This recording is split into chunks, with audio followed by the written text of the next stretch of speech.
I guess the first question is, where'd you get the idea? You know what? I don't... I'm sorry. It just seemed like we should yell once for you. We can all yell together. Let's do take two. Take two. Sorry, sound guy.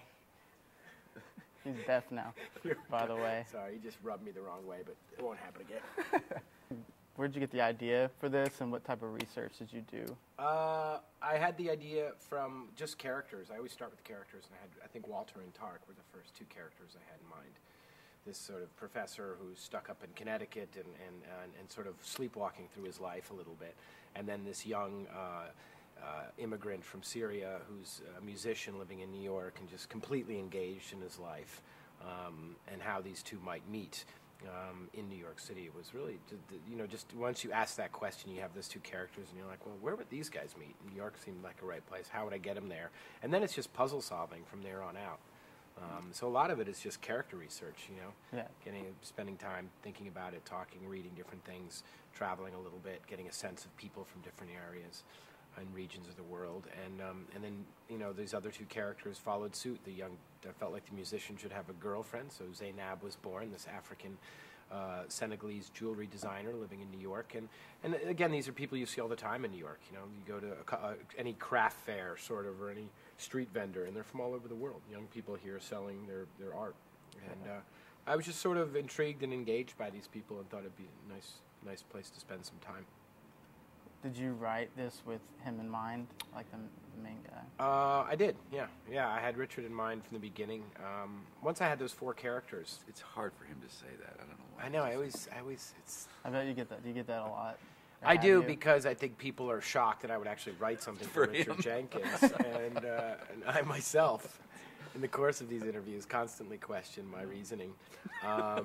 No, yeah, I do get that question because, let's be honest, he's never had a leading role. He's a guy that we've seen in so many movies over the years, and I think what I get a lot, which is funny, I get a lot of emails from directors and writers now, like, I wanted to do that. I wanted to use him, and I think that's indicative of the respect that people have for Richard and the body of work he's accumulated over the years, from drama to comedy, and he's an actor's actor in that way. People respect his work and like working with him. Do you feel a lot of pressure, since it's your first big leading role? I did. I mean, I did not tons of pressure because I'm 60 years old. What are they going to do to me? But I did feel responsibility, a sense of responsibility, and at the same time, I've always been curious. I wanted to do it. I wanted to see, and the situation. It was like the greatest way to do a leading role for the first time was this world that Tom arranged for us, from the rehearsals to the shooting to everything. I mean, it was a great way to do it. So, but yeah, I did. But he never held it over me. Well, no, that's not true. Not yet. Actually, no. Not yet. That's right. But I had told this earlier, but after the first day I was like, oh my gosh, I have to do this now. And we did the first day, and then the next day he watched the dailies from the first day, what we'd shot, and called me up and said, I think it's going to be fine. It's going to be fun. So that was nice. And it I think he sensed that I needed a hug.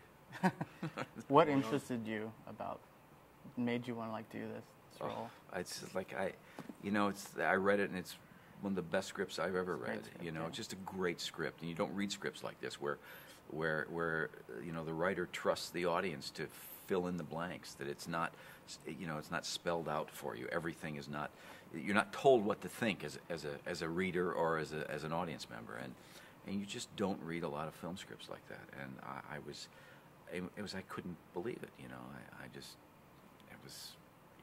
You want me to do this? Really? Okay, let's do this. Yeah.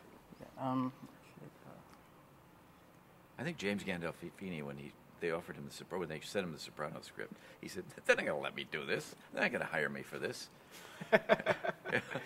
I think we talked about that earlier, actually, that a lot of times with actors who've been working for a long time and are well respected, it's just when the right role comes along. Sometimes it does, and sometimes it doesn't. It's like with athletes, right? Some great athletes never win a championship. They never have that opportunity to be on that stage. Yeah.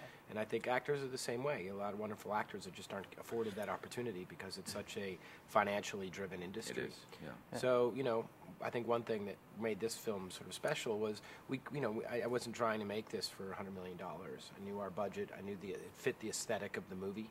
And I knew we could make this film in New York and make sort of a personal story in New York. Maybe New York the way New Yorkers see New York, a sort of backdoor look at New York, without the sweeping shots of Central Park and the aerial shots over all the financial district. We don't have any of those, but in truth, most New Yorkers never see those shots of New York.